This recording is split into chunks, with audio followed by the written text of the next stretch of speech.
नमस्कार, good morning, शुभ प्रभात। मैं हृदय मिश्रा आप सभी का स्वागत करता हूं डिकोड एग्जाम के इस डेली करंट अफेयर प्रोग्राम में। कैसे हैं आप सभी लोग? आई होप आप सभी लोग अच्छे होंगे, अपनी पढ़ाई को बहुत ही बेहतर ढंग से कर रहे होंगे। देखिए, कल हम लोगों ने 16 मार्च से लेकर के 31 मार्च तक का करंट अफेयर्स का रिवीजन किया था और आज हम लोग अब जो है 3 अप्रैल के करंट अफेयर्स को करेंगे। और बिना देरी के आप सेशन को स्टार्ट कर लीजिए, ठीक है। और देखिए हम लोगों ने क्या कुछ पढ़ा था, हम लोगों ने जो है 31 मार्च को, है ना। चलिए, म्यांमार और थाईलैंड में 28 मार्च को भूकंप ने भारी तबाही मचाई और इसके लिए सरकार ने भारत की तरफ से जो है ऑपरेशन ब्रह्मा की शुरुआत की गई थी। आप सभी लोग जानते होंगे इसको, है ना, ये जरूरी भी आपके एग्जाम के लिए। दूसरा, पीएम मोदी की अध्यक्षता में आर्थिक मामलों की मंत्रिमंडलीय समिति ने 28 मार्च को बिहार की कोसी मोची अंतरराज्यीय लिंक परियोजना को प्रधानमंत्री कृषि सिंचाई योजना त्वरित सिंचाई लाभ कार्यक्रम के अंतर्गत शामिल करने को मंजूरी प्रदान कर दी है। ठीक है, बिल्कुल सही बात है। ब्राजील, अच्छा, कोसी नदी को हम लोग बिहार का शोक भी कहते हैं और कोसी नदी प्रश्न आपके एग्जाम में खूब पूछा जाता है। कोसी नदी की सहायक नदी कौन कौन सी है, आपके एग्जाम के जरूरी है। तीसरा, ब्राजील की राजधानी ब्राजीलिया में 24 से लेकर 25 मार्च को 2 दिवसीय 10वां ब्रिक्स नीति नियोजन संवाद का आयोजन किया गया था। ठीक है, बिल्कुल सही बात है। आगे, 26 मार्च को बांग्लादेश के राष्ट्रीय दिवस के रूप में मनाया जाता है, आप जानते होंगे। और खेलो इंडिया पैरा गेम्स 2025 का आयोजन 20 से 27 मार्च के मध्य में दिल्ली में आयोजित किया गया। यह दूसरा संस्करण था। प्रथम स्थान पर हरियाणा, दूसरे स्थान पर तमिलनाडु, तीसरे स्थान पर आपका उत्तर प्रदेश रहा है। अलेक्जेंडर लुकाशेंको ने बेलारूस के नए राष्ट्रपति के रूप में शपथ ली है। ठीक है, यह भी जरूरी है। और उनका यह 7वां कार्यकाल था इनका अलेक्जेंडर लुकाशेंको का। ठीक, चलिए, हाल ही में सरस्वती सम्मान 2025 भद्रेश दास को दिया गया। ठीक बात है, उन्हें यह पुरस्कार उनकी कृति स्वामीनारायण सिद्धांत सुधा के लिए दिया गया था। ठीक है, बिल्कुल सही बात है। चलिए आगे, राजा राम मोहन राय ने निम्नलिखित में से किसका विरोध नहीं किया था? तो पाश्चात्य शिक्षा का विरोध उन्होंने नहीं किया था, याद रखिएगा। ठीक है, चलिए, नंबर 1 आपका क्वेश्चन है, आज का टॉपिक है सागरमाला कार्यक्रम। आप जानते होंगे अभी चर्चाओं में है सागरमाला कार्यक्रम। आप कहेंगे सर चर्चाओं में क्यों है? सागरमाला कार्यक्रम चर्चाओं में इसलिए क्योंकि अभी इसने हाल ही में मार्च में जो है 10 साल अपने जो है शुरुआत के पूरे कर लिए हैं। यानी कि अगर सागरमाला परियोजना की शुरुआत की बात करते हैं तो इसकी शुरुआत 2015 में होती है। ठीक है, तो ऐसे में 10 साल अभी क्या हुआ, पूरा हो गया है, इसीलिए चर्चाओं में है। सागरमाला परियोजना की अगर हम बात करते हैं, आप जानते होंगे बंदरगाहों से समेत है। बंदरगाहों जो उनको उनके आधुनिकीकरण, ठीक है, तटीय इलाकों को सुदृढ़ करना, इन्हीं से समेत है कि आपका आधुनिकीकरण से समेत है क्या, सागरमाला परियोजना। ठीक है, यानी कि यह भारत के बंदरगाहों के आधुनिकीकरण के लिए भारत सरकार की एक रणनीतिक और ग्राहक उन्मुख पहल है, जिसमें पोर्ट के नेतृत्व वाले विकास को बढ़ावा दिया जा सके और भारत के विकास में योगदान करने के लिए तट रेखाएं विकसित की जा सके। ठीक है, तो ये आपका इसका मेन मोटो है दरअसल। ठीक है, सागरमाला परियोजना का पूछ सकता है आपके एग्जाम में। शॉर्ट नोट्स भी आपके पीसीएस के मुख्य परीक्षा में यहां से पूछ सकता है। ठीक है, इसको भी याद रखिएगा। चलिए आगे, 25 मार्च 2015 को जो है ये शुरू किया गया था और बाकी आप यहां पर देख सकते हैं कि इसका मेन मोटो क्या है। ये पॉइंट नंबर 4 आप पढ़ लीजिएगा। पीडीएफ इसकी हमारा जो पब्लिक ग्रुप है डिकोड एग्जाम का, वहां पर आपको रात के 9 बजे इसका पीडीएफ मिल जाता है। ठीक है, सागरमाला परियोजना की शुरुआत कब हुई थी? बहुत ही आसान सा उत्तर अभी हमने आपको जैसे बताया, 2015 में। ठीक है, चलिए, कसमपट्टी पवित्र उपवन, अभी हाल ही में इसको तमिलनाडु का दूसरा जैव विविधता विरासत स्थल के रूप में इसको क्या किया गया है, शामिल कर लिया गया, घोषित किया गया। जैव विविधता विरासत स्थल, जैव विविधता विरासत स्थल कुछ ऐसे स्थान होते हैं जहां पर जैव विविधता की खूब ज्यादा मात्रा पाई जाती है और वहां पर बहुत महत्वपूर्ण जो पेड़ पौधे होते हैं उनकी प्रेजेंस वहां पर होती है। तो ये दरअसल क्या है, तमिलनाडु का दूसरा जैव विविधता विरासत स्थल घोषित किया गया है। इंपॉर्टेंट इफेक्ट है। और आप जानते होंगे कि आपके एग्जाम में दरअसल जो आपका बायोडायवर्सिटी का जो चैप्टर है, यानी कि जिसको हम लोग क्या बोलते हैं, बायोडायवर्सिटी, DIVERSITY, बायोडायवर्सिटी, यानी कि इसको क्या बोलेंगे, इसको बोलेंगे बायो, ठीक है, प्लस डायवर्सिटी, DIVER। ठीक है, तो बायो प्लस डायवर्सिटी मतलब, बायो का मतलब क्या हुआ, जीव और जंतु, यानी कि प्लांट्स, क्या, प्लांट्स और प्लस एनिमल्स। ठीक है, एनिमल्स, तो प्लांट्स प्लस एनिमल्स की क्या, डायवर्सिटी, यानी कि इसकी विविधता, यानी कि वह क्षेत्र जहां पर प्लांट्स और यानी कि पेड़ और पौधों की विविधता पाई जाती है, यानी कि विभिन्न प्रकार के पेड़ और पौधे जहां पर पाए जाते हैं उसे हम क्या कहते हैं, जैव विविधता कहते हैं।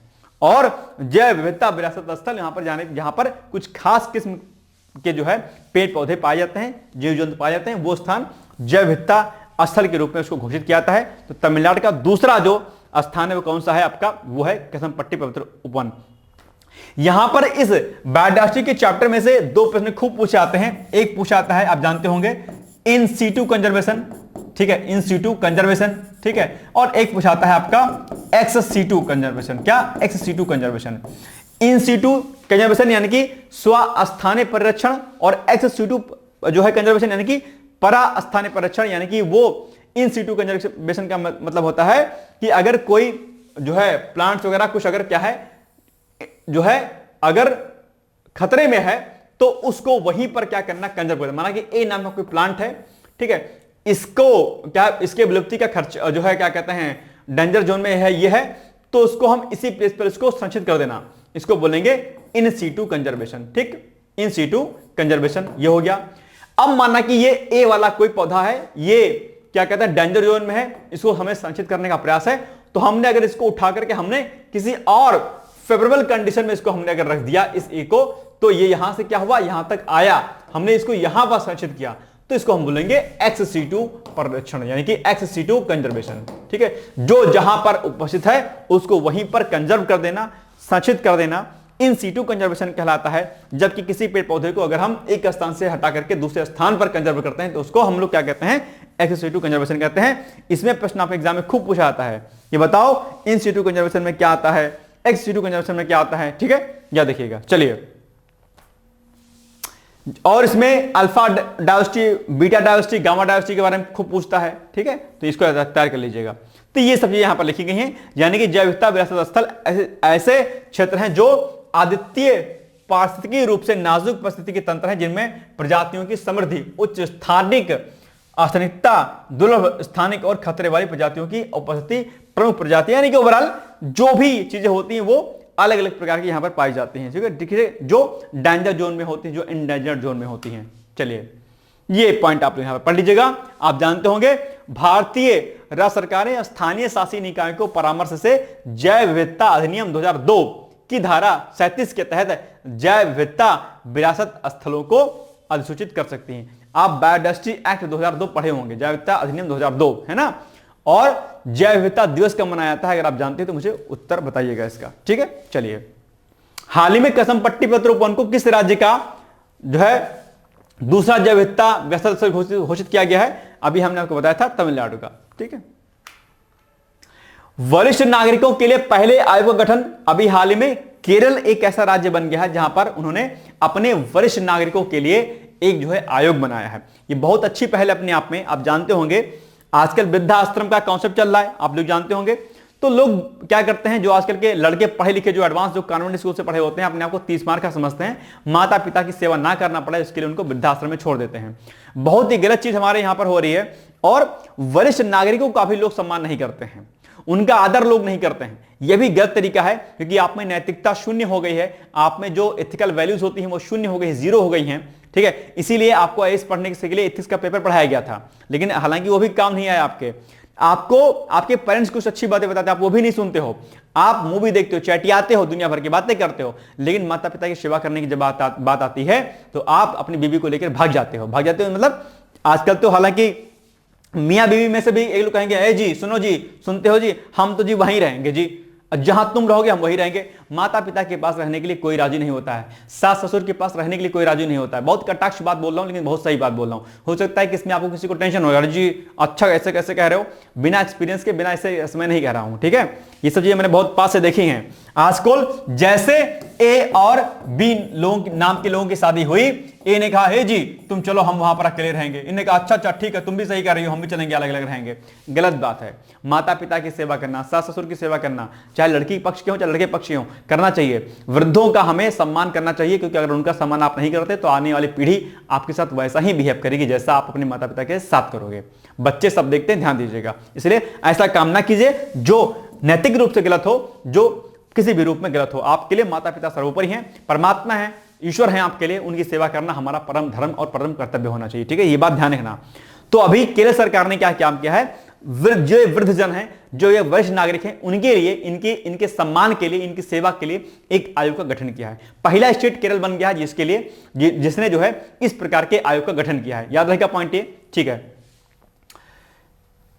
इसके लिए सरकार ने क्या काम किया है, केरल राज्य वरिष्ठ नागरिक आयोग विधेयक जो है पास किया। क्या, केरल राज्य वरिष्ठ नागरिक आयोग विधेयक। उत्तर प्रदेश सरकार में भी ऐसा आयोग बनना चाहिए। ठीक है, इसका मुख्य उद्देश्य वरिष्ठ नागरिकों को सामाजिक जो है सुरक्षा प्रदान करना है। ठीक है, और उनके सम्मान को आत्मविश्वास में बदलना है। इस आयोग में एक अध्यक्ष होगा और कम से कम 2 से 3 जो है इसमें क्या होंगे, सदस्य होंगे इसके। ठीक है, चलिए आगे। हाल ही में किस राज्य ने वरिष्ठ नागरिकों के लिए पहले आयोग का गठन किया है? अभी हमने जस्ट बताया कि केरल राज्य है जिसने वरिष्ठ नागरिकों के लिए जो है एक आयोग का गठन किया है। अंतरराष्ट्रीय शून्य अपशिष्ट दिवस, आप जानते होंगे, जीरो, इसको हम लोग वेस्ट डे भी बोल सकते हैं। आप जानते होंगे, चाहे वो प्लास्टिक का कचरा हो, ई वेस्ट हो या किसी प्रकार का वेस्ट हो, आजकल जो है भारत देश के साथ साथ में जो है ग्लोबली क्या हो रहा है, बहुत तेजी के साथ हो रहा है। ऐसे में कहीं ना कहीं वेस्ट को जो है क्या करना, खत्म करना, अपने आप में जीरो वेस्ट करना, ये सरकार का एक बड़ा लक्ष्य है। और इसके लिए एक सबसे बड़ी प्रोसेस होती है रिसाइकलिंग की प्रोसेस, यानी कि जो कम, जैसे कि अभी इंदौर में नहीं वो हरित जो है अपशिष्ट जो है वो केंद्र खोला गया है, संयंत्र खोला गया है। ठीक उसी प्रकार से अगर हम लोग रिसाइकिल चीजों को कर लेते हैं, ठीक है, तो चीजें क्या हो जाएंगी, बेहतर हो जाएंगी। और अगर हम अपने में सुधार कर लेते हैं, जैसे कि आपको सब्जी लाने जाने होता है तो आप खाली हाथ ऐसे बाबूजी बन करके एकदम से मैडम जी बन के चल देते हो। ठीक है, आप कपड़े का झोला, ठीक है, किसी अन्य चीज का झोला लेकर के आपको चलने में शर्म आती है, बड़े आप मॉडर्न बनते हो। ठीक है, और यही मॉडर्निटी आपको क्या करती है, आप अपने नेचर के साथ दगाबाजी कर रहे हो। इस तरीके से जब भी आप मार्केट जाएं तो कम से कम झोला हाथ में लेके जाएं, पन्नी का इस्तेमाल ना करें, पॉलिथीन का इस्तेमाल ना करें। पॉलिथीन एक ऐसी चीज होती है जो बायोडिग्रेडेबल नहीं है, नॉन जो है डिग्रेडेबल है, ये डिग्रेड नहीं होती है, लाखों साल तक, कई लाख साल तक दरअसल ये डिग्रेड नहीं होती है। तो और इससे क्या होता है कि अगर माना कि कोई पॉलिथीन है, इसको समझने का प्रयास कीजिएगा कि आप लोग कितना जो है ज्यादा नुकसान करते हैं। पहली बात, ये जो आपकी पॉलिथीन होती है, ठीक है, पॉलिथीन आपका हो गया, प्लास्टिक के डिब्बे हो गए, इनमें जो आप पानी पीते हो, दूध पीते हो, इसके में जो टॉक्सिक सब्सटेंस होते हैं वो आपके घुल जाते हैं आपके इसमें, क्या कहते हैं, जब आप जैसे माना कि कोई प्लास्टिक की बोतल है, आपने इसमें गर्म दूध रखा या कोई गर्म चीज इसमें रखी, ठीक है, प्लास्टिक है ये भाई रिएक्ट करेगी, गर्म चीज इसमें रखोगे तो सिंपल से बात है रिएक्ट करेगी ना, ये तो प्लास्टिक रिएक्ट करेगी, इसके टॉक्सिक सब्सटेंस आपके इसमें मिल जाएंगे। प्लास्टिक में कोई सामान रखोगे, इसकी चीजें इसमें चिपक जाएंगी, लग जाएंगी। ठीक है, तो आप एक कहीं ना कहीं एक तरीके से क्या करोगे, बहुत टॉक्सिक सब्सटेंस को अपने अंदर इनहेल करोगे, खाओगे उसको, और उससे कैंसर कॉजेस होगा, उससे हार्ट अटैक का खतरा होगा, बहुत प्रकार की जो है बीमारियां आपकी होंगी। एक बात। दूसरा, प्लास्टिक जो चीजें होती हैं अगर वो जमीन पर पड़ी हुई हैं, ऐसे ये जमीन है, यहां पर प्लास्टिक खूब ज्यादा पड़ी हुई है, तो पानी बारिश हुई, बारिश होने के बाद क्या होगा, क्योंकि ये क्या है, ये ट्रांसपेरेंट नहीं है अपने आप में, यानी तो क्या होगा अपने आप में, ये जो है पानी से रिसेगा नहीं नीचे, तो यानी कि जो वर्षा का पानी क्या हो जाएगा, बह जाएगा, ग्राउंड वाटर में नीचे नहीं जाएगा, यानी कि धरती के नीचे नहीं जाएगा, तो क्या होगा, जो आपका ग्राउंड वाटर लेवल है वो भी क्या हो जाएगा, डाउन हो जाएगा अपने आप में। अगर आप इस पन्नी को जलाओगे, जलाने के बाद भी दरअसल क्या होगा, बहुत प्रकार की जहरीली गैसें निकलेंगी जो आपके पर्यावरण को प्रदूषित करेंगी। आप कहोगे सर कोई बात नहीं सर, जल तो गई, नहीं भाई साहब, जलने के बाद जो इस पॉलिथीन का राख होता है ना, वो मिट्टी में मिल जाता है, इसकी राख बहुत टॉक्सिक होती है भाई साहब, बहुत खतरनाक होती है, जमीन को बर्बाद कर देती है। तो किसी भी एंगल से पॉलिथीन खराब है, किसी तरीके से पॉलिथीन अच्छी बात नहीं होती है। कम से कम अगर आपको एक छोटा सा, आप शॉप पर गए, शॉप पर आपने एक साबुन ले लिया छोटा सा, अब साबुन के लिए भी कहोगे भैया हमको पॉलिथीन दे दो, अरे महाराज पॉकेट में डालो यार एक साबुन, हाथ पे पकड़ लो, शर्म आ जाएगी क्या, लेकिन नहीं करोगे आपको काम। ध्यान दीजिएगा, छोटी छोटी जो गलती आप लोग करते हो, आप उसको सुधार लेंगे तो क्या कहा जाएगा कि आप पर्यावरण के लिए बहुत काम करते हो। और जो जीरो अपशिष्ट जो है, ठीक है, जो जीरो वेस्ट है, उसमें आप सहयोग कर पाओगे। आप सामानों को रिसाइकिल कर सकते हो। आपके घर में कोई डिब्बा है प्लास्टिक का, खराब हो गया, टूट गया, कट कर लो उसको, उसमें गमला बना लो, उसका फूल लगा लो उसमें, लेकिन आप गलती नहीं करते हो। तो आज से प्रण लीजिएगा कि कम से कम प्लास्टिक का उपयोग आज से नहीं करना है। ये सोचना कि हृदय सर ने मुझसे कहा, ठीक है। बहुत सारे नुकसान इसके हैं, इसके पॉलिथीन के, ठीक है, कभी हम इस पर डिस्कस करेंगे अलग से। चलिए, तो ये हो गया आपको। बाकी आप जानते होंगे कि संयुक्त राष्ट्र के द्वारा 14 दिसंबर को दरअसल 2022 को संयुक्त राष्ट्र महासभा ने अपने 77वें सत्र में 30 मार्च को अंतरराष्ट्रीय शून्य अपशिष्ट दिवस के रूप में इसको घोषित करने का प्रस्ताव पारित किया था। और 30 मार्च को दरअसल ये जो है आपका अंतरराष्ट्रीय शून्य अपशिष्ट दिवस मनाया जाता है, ठीक है। पहली बार इसे 30 मार्च 2023 को मनाया गया, जो कि आपके लिए क्या है, इंपॉर्टेंट है। बाकी उद्देश्य यहां पर लिखा है, राष्ट्रीय, उपराष्ट्रीय, क्षेत्रीय, स्थानीय शून्य अपशिष्ट पहलों और सतत विकास को प्राप्त करने में उनके योगदान के बारे में जागरूकता बढ़ाना। जो आपका एसडीजी जो आपका 11 और जो 12 है, इसको पूर्ण करने का लक्ष्य भी दरअसल ये रखता है। अगर हम इसके थीम की बात करते हैं तो towards zero waste in fashion and textile industry, ठीक है, ये इस बार की क्या है, थीम है। अंतरराष्ट्रीय शून्य अपशिष्ट दिवस की आपके लिए इंपॉर्टेंट भी है, याद रखिएगा अपने आप में, ठीक है, जरूरी है आपके लिए, क्योंकि नया नया शुरू किया गया तो पूछ सकता है आपके एग्जाम में, ठीक है। चलिए आगे, पहली बार अंतरराष्ट्रीय शून्य अपशिष्ट दिवस कब मनाया गया? अभी तो हमने बताया था आपको 2023 में, बस D is the right answer, ठीक है। चलो, राष्ट्रीय आदिवासी छात्र शिक्षा समिति, ये भी चर्चाओं में रही है। आप जानते होंगे दरअसल ये जनजातीय कार्य मंत्रालय के अंतर्गत कार्य करता है, यानी कि जनजातीय कार्य मंत्रालय के अंतर्गत एक स्वायत्त संगठन राष्ट्रीय आदिवासी छात्र शिक्षा समिति, जिसको हम लोग नेस्ट बोलते हैं, 1 अप्रैल 2025 को नई दिल्ली में अपना 7वां स्थापना दिवस जो है ये क्या कर रहा है, मना रहा है, ठीक है। चर्चाओं में रहा है, ध्यान दीजिएगा। आगे, इसमें आदिवासी शिक्षा में परिवर्तनकारी प्रभाव प्रदर्शित किया जाएगा। नेस्ट एकलव्य मॉडल आवासीय विद्यालयों की स्थापना और इसका प्रबंधन करता है। और बाकी यहां पर कुछ पॉइंट यहां पर दिए गए हैं। गुणवत्तापूर्ण शिक्षा देने का कार्य करता है 6 to लेकर के 12th लेवल तक। आगे बाकी ये पढ़ लीजिएगा इसको, ठीक है। अब बताइए आप लोग, निम्नलिखित कथनों पर विचार कीजिए, ठीक है। नंबर 1 कथन है, राष्ट्रीय आदिवासी छात्र शिक्षा समिति 1 अप्रैल 2025 को नई दिल्ली में अपना 7वां स्थापना दिवस मनाया। ठीक है, बिल्कुल सही बात है। राष्ट्रीय आदिवासी छात्र शिक्षा समिति एकलव्य मॉडल आवासीय विद्यालयों की स्थापना और प्रबंधन करता है, बिल्कुल सही बात है। दोनों ही कथन सही, यानी कि कूट में अगर आप देखेंगे क्या पूछता है कि उपरोक्त कथनों में कौन सा से कथन सही है, तो दोनों कथन सही है, यानी कि सी इज द राइट आंसर। कोई दिक्कत तो नहीं हो रही आपको यहां पे। चलिए आगे बढ़ते हैं हम लोग। समुद्री अभ्यास इंद्र 2025, यह भी अभी चर्चाओं में रहा है, आप जानते होंगे, ठीक है। भारत रूस नौसैनिक अभ्यास इंद्र 2025, यानी कि भारत और रूस के मध्य में इसका आयोजन किया जाता है। 28 मार्च से लेकर के 2 अप्रैल 2025 तक चेन्नई में इसको आयोजित किया गया। संस्करण जो था इसका 14वां था, याद रखिएगा, और 2003 से इसकी शुरुआत हुई थी। यह अभ्यास दरअसल 2 चरणों में आयोजित किया जाता है। पहला जो इसका चरण होता है वो पत्तन आधारित होता है, चेन्नई में किया गया, और दूसरा किया गया बंगाल की खाड़ी में, समुद्री जो है चरण जो इसका, यानी कि पत्तन आधारित और समुद्री आधारित, ठीक है, याद रखिएगा इसको। रूस के बारे में चूंकि चर्चाओं में, तो रूस के बारे में देख लीजिए। तो रूस के साथ निम्नलिखित देशों की सीमाएं लगती हैं, ठीक है। किन किन देशों की सीमाएं लगती हैं ये यहां पर लिखा हुआ है यहां पर। तो अगर आप यहां पर मैप में भी देखेंगे, तो मैप के माध्यम से भी आप देखेंगे, तो यहां पर ये आपका रसिया यानी कि रूस, ठीक है, ये देखिए आपका, ये हो गया आपका रसिया। और यहां पर देखिए, देख रहा हूं किन के, देखिए आपका ये सीमाएं हैं, आपका चाइना भी लगा हुआ है इसी से। ये देखिए कई प्रकार की सीमाएं जो है यहां से आपके रसिया से लगती हैं, ठीक है, आप देखेंगे यहां पर, ठीक है। ये देखिए बेलारूस हो गया आपका, ठीक है, कई सारी कंट्री यहां पर है, फिनलैंड हो गया आपका, इधर स्वीडन हो गया, कई सारी कंट्री आपकी यहां पर लगी हुई है रूस के साथ में। तो इसको आप लोग मैप के माध्यम से अच्छे तरीके से इसको देख लीजिए कि कौन कौन से देश की सीमाएं दरअसल रूस के साथ में आपकी लगती हैं, ठीक है। चलिए, राष्ट्रपति कौन है वहां के रूस के? व्लादिमीर पुतिन है। राजधानी का है मॉस्को, मुद्रा रूसी रूबल है। और आप जानते हो कि रूस दरअसल भारत का क्या है, बहुत ही मित्र देश है, और लंबे समय से भारत रूस की जो नजदीकी है किसी से छुपी नहीं हुई है। और इस मामले में हालांकि अमेरिका थोड़ा सा दिक्कत करता है, क्योंकि अमेरिका और रूस की नहीं पड़ती है, आप जानते होंगे, लेकिन रूस और भारत की पड़ती है, और भारत की अमेरिका के साथ भी पड़ती है। तो बड़ा मामला कई बार कॉन्ट्रडिक्शन वाला हो जाता है कि भारत को दोनों के साथ में चलना है। कई बार अमेरिका कहता है जी तुम ना बात करोगे उससे, रूस वाले से। अब भारत को टेंशन नहीं आता कि हेलो भाई साहब कैसे बात करेंगे, रूस हमारा इतना पुराना मित्र है। अमेरिका क्या है, बदलता रहता है, मौका परस्त है, ठीक है। रूस अच्छा देश है, ठीक है, जानते होंगे आप। अगर कभी आप आईआर पढ़ेंगे, जैसे एक दोस्त होता है, जैसे 3 दोस्त हैं, ए, ठीक है, बी और सी। अब आपकी दोस्ती ए से भी है, आपकी दोस्ती सी से भी, ऐसे क्या कहते हैं, बी से भी है, इससे भी है। लेकिन इसकी और बी की दोस्ती आपसे भी है, लेकिन इससे नहीं है। अब भी कहेगा ए जी सी से ना करो तुम बात, हम ही से करो बात तुम, बस तो गड़बड़ हो जाएगा मामला। 3 दोस्तों में कई बार कॉन्ट्रडिक्शन होता है, खूब होता है, आप जानते होंगे, है ना।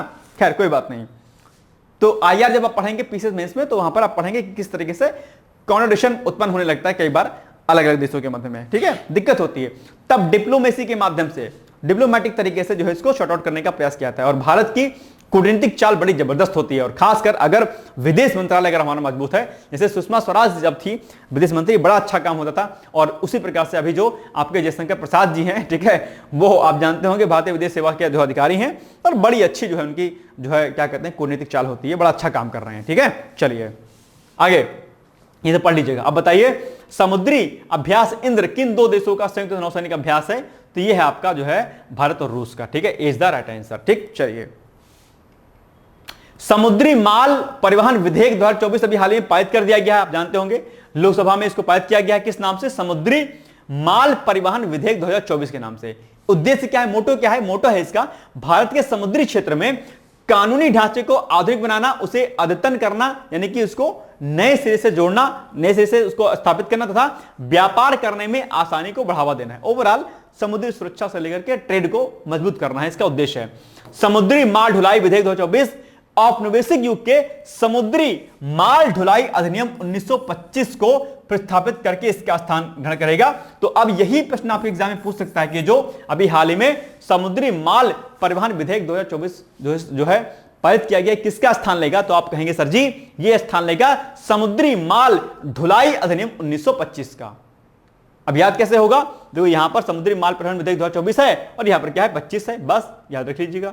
ठीक है, माल ढुलाई यहां पर लिखा हुआ है, बस याद रहेगा आपको। ठीक है, चलिए ये बहुत पुराना था और अभी वर्तमान में ये जो है रिलेवेंट नहीं रह गया था, इसलिए इसको जो है प्रतिस्थापित किया गया है नए विधेयक के साथ में। ठीक है, चलिए यह विधेयक स्पष्टता, दूरदर्शिता और तेजी से विकसित हो रहे समुद्री क्षेत्र के लिए कई प्रासंगिकता के साथ इन अंतरालों को सम्मिलित करता है। भारतीय बंदरगाह विधेयक 2025 का उद्देश्य भारत के बंदरगाह प्रशासन ढांचे का आधुनिकीकरण करना, दक्षता बढ़ाना और भारत को समुद्री व्यापार में वैश्विक नेता के रूप में स्थापित करना, यह इसका लक्ष्य है। अब बताइए आप लोग प्रश्न इस पर कि निम्नलिखित कथनों में कौन सा कथन सही है? नंबर 1, समुद्री माल ढुलाई विधेयक 2024 औपनिवेशिक युग के समुद्री माल ढुलाई अधिनियम 1925 को प्रतिस्थापित करके एक महत्वपूर्ण विधायी सुधार को जो है सुनिश्चित करेगा। बिल्कुल सही बात है, इसका एग्जैक्ट उत्तर यही होगा। ठीक है, और भारतीय बंदरगाह विधेयक 2025 का उद्देश्य भारत के बंदरगाह प्रशासन ढांचे का आधुनिकीकरण करना है। बिल्कुल सही बात है, यह भी सही उत्तर है, यानी कि दोनों कथन सही हो जाएंगे, यानी कि सी इज द राइट आंसर, कोई दिक्कत नहीं है। ठीक है, आगे बढ़ते हैं। राष्ट्रीय जीन बैंक भाई साहब ये भी चर्चाओं में है। तो अभी क्या हुआ है कि हाल ही में केंद्र सरकार ने देश के दूसरे राष्ट्रीय जीव बैंक, सॉरी ये जीन बैंक होगा, जीन बैंक होगा, जीव नहीं होगा, जीन होगा, जीन बैंक की स्थापना की घोषणा की है। जीन बैंक आप जानते होंगे अलग अलग जो है जानवरों के जीन को इकट्ठा किया था और उसके लिए फिर उनके फ्यूचर के लिए और कई प्रकार की बीमारियों के लिए इसका इस्तेमाल किया जाता है। जर्म प्लाज्म को इसमें इकट्ठा किया था, कंजर्व किया जाता है ना, आप जानते होंगे। तो भारत का दूसरा जीन बैंक अभी स्थापित करने की घोषणा की गई है। इस जीन बैंक का प्रमुख उद्देश्य भविष्य में खाद्य एवं पोषण सुरक्षा सुनिश्चित करने के लिए 10 लाख क्रॉप जर्म प्लांट्स का सृजन करना है। ठीक है, क्या है जीन बैंक? जीन बैंक ऐसे जैव भंडार होते हैं जहां पादपों, जानवरों और सूक्ष्म जीवों की आनुवांशिक सामग्री को सुरक्षित किया जाता है। ठीक है, याद रहेगा। चलिए, इसका प्रमुख उद्देश्य जैव विविधता का संरक्षण और दीर्घकालिक खाद्य सुरक्षा को सुनिश्चित करना है। प्रथम जीन बैंक के बारे में हम बात करेंगे तो प्रथम जीन बैंक की स्थापना 1996 में होती है, याद रखिएगा, और स्थान नई दिल्ली स्थित ICAR राष्ट्रीय पादप आनुवांशिक संसाधन ब्यूरो में स्थापित किया गया था। ठीक है, तो प्रथम जीन बैंक है। हो सकता है आपके एग्जाम में यही पूछ ले, तो याद रखिएगा इसको। अब बताओ कि प्रथम जीन बैंक की स्थापना किस वर्ष की गई थी? 1990 में, 1992 में, 1994 में, 1996 में। तो क्या होगा इसका उत्तर? 1996 होगा, 1994 होगा, 1992 होगा या 1990 होगा? अभी हमने आपको बताया था कि प्रथम जीन बैंक की स्थापना 1996 में होती है, यानी कि D is the right answer. कोई दिक्कत नहीं, दिक्कत होनी चाहिए आपसे। ठीक है, अब आज आपके लिए अभ्यास प्रश्न है कि बताओ भारतीयों द्वारा अंग्रेजी भाषा में प्रकाशित प्रथम समाचार पत्र कौन था? Hindu patriot, the Hindu, young India, फिर नेटिव ओपिनियन? मुझे इसका उत्तर आप लोग से चाहिए और बहुत ही कॉमन सा उत्तर है, इसका आप लोग प्लीज बताइएगा। ठीक है, आगे ये अब आपके सामने एक टेस्ट सीरीज का एक एडवर्टाइजमेंट है। आप जानते होंगे अभी हमारे यहाँ पर यूपीपीसीएस की टेस्ट सीरीज चल रही है, जहां पर हम लोग 12,000 प्लस प्रश्नों को कराएंगे। ठीक है, और इसमें हम लोग क्या कराएंगे कि टॉपिक वाइज आपको एक टॉपिक से 25 क्वेश्चन, अगले दिन 2 टॉपिक उससे 50 क्वेश्चन, संडे को करंट अफेयर्स का आपका टेस्ट 50 क्वेश्चन का। इसके अलावा ये उत्तर लेखन कार्यक्रम भी चल रहा है, आप इससे भी जुड़ सकते हैं। यहाँ पर हम लोग आपको टॉपिक वाइज आपका आंसर राइटिंग कराएंगे, जहां पर आपको उत्तर लेखन करना होगा और फिर हम लोग उसकी आपकी कॉपी भी चेक कराएंगे, आपके चेक करेंगे। ठीक है, ये दोनों आपके सामने बहुत ही अच्छे कार्यक्रम है, आप इसे जुड़ करके अपने को आगे बढ़ा सकते हैं। इसके लिए 8604409201 पर आप संपर्क कर सकते हैं। बाकी 90 डेज का हम लोगों ने जो है एक और कोर्स शुरू किया है जो कि आपके आरओ के लिए है, तो आप उसमें भी पार्टिसिपेट कर सकते हैं। ठीक है, चलिए अब आप बताइएगा, मुख्य परीक्षा का प्रश्न है जीन बैंक क्या होते हैं, इसके ऊपर आपको मेंस के लिए उत्तर लिखना है। इसको लिख करके आप मुझे भेज सकते हैं मेरे कॉन्टैक्ट नंबर 8604409201 पर। ठीक, ये हो गया हमारा आज का महत्वपूर्ण वीडियो। कल मिलेंगे हम लोग एक नए वीडियो के साथ, तब तक आप लोग पढ़ते रहिए, मस्त रहिए, व्यस्त रहिए। मेरी बहुत सारी शुभकामनाएं हैं। All the best and thank you so much, bye bye, take care. दोस्तों, क्या आप पीसीएस अधिकारी बनना चाहते हैं? यदि हाँ, तो डिकोड एग्जाम लेकर आया है यूपी पीसीएस फाउंडेशन कोर्स 2025। यह एक ऑल इन वन कोर्स है जिसमें प्रीलिम्स मेंस दोनों ही परीक्षाओं के लिए वीडियो लेक्चर, एनसीईआरटी और standard books based bilingual notes उपलब्ध कराया जा रहा है। इस कोर्स में प्री और मेंस के सभी प्रीवियस ईयर क्वेश्चंस पेपर भी वीडियो लेक्चर के माध्यम से कोर्स में सम्मिलित होंगे। साथ ही साथ में कोर्स का कंटेंट गुणवत्तापूर्ण होने के साथ ही साथ एग्जाम ओरिएंटेड है, जिससे कोर्स लेने वाले स्टूडेंट्स को कोई भी बाहरी पुस्तक या नोट्स पढ़ने की आवश्यकता न पड़े। इस कोर्स में प्रीलिम्स और मेंस के टेस्ट सीरीज तथा आंसर राइटिंग प्रोग्राम भी शामिल है, जिसके साथ ही साथ टेलीग्राम ग्रुप में रेगुलर टॉपिक वाइज टेस्ट कराए जाएंगे। इसके साथ ही सीसेट, निबंध तथा सामान्य हिंदी की अतिरिक्त कक्षाएं भी चलाई जाएंगी तथा हमारे कोर्स से परीक्षा में सफल होकर इंटरव्यू देने वाले विद्यार्थियों को इंटरव्यू की भी तैयारी कराई जाएगी और अंतिम परिणाम कुछ भी हो, पूरी फीस उन्हें रिवार्ड के स्वरूप जो है वापस कर दी जाएगी तथा अगले बैच में उन्हें निःशुल्क प्रवेश प्रदान किया जाएगा। उल्लेखनीय है कि डिकोड एग्जाम एक संस्थान के रूप में 5 वर्ष के अपने सफल कार्यकाल में अब तक 55 से अधिक विद्यार्थियों को विभिन्न परीक्षाओं में अंतिम सफलता दिलाने में अपना सफल योगदान दे चुका है। इस कोर्स की फीस 15,000 रुपये निर्धारित की गई है, लेकिन पहले प्रवेश देने वाले 100 विद्यार्थियों को 3,000 रुपये की विशेष छूट दी जा रही है। और अधिक जानकारी के लिए हमारे संस्थान के नंबर 6307495944 पर संपर्क करें।